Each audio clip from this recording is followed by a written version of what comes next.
But what do you think about Bitcoin today versus where it was in the past? Because it really does feel like an asset now, not just magical internet money.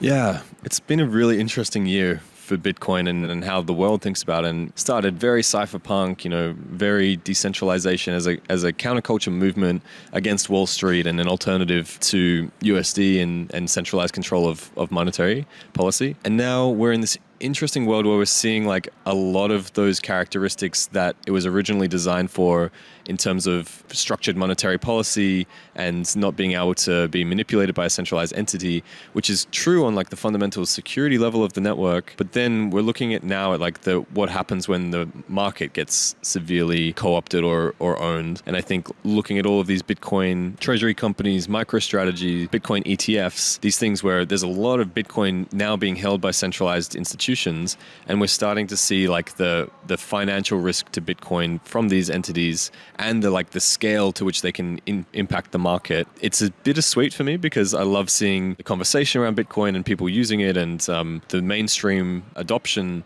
of Bitcoin as an asset. But is it actually going to translate to fundamental shifts in the nature of the way that we think about money?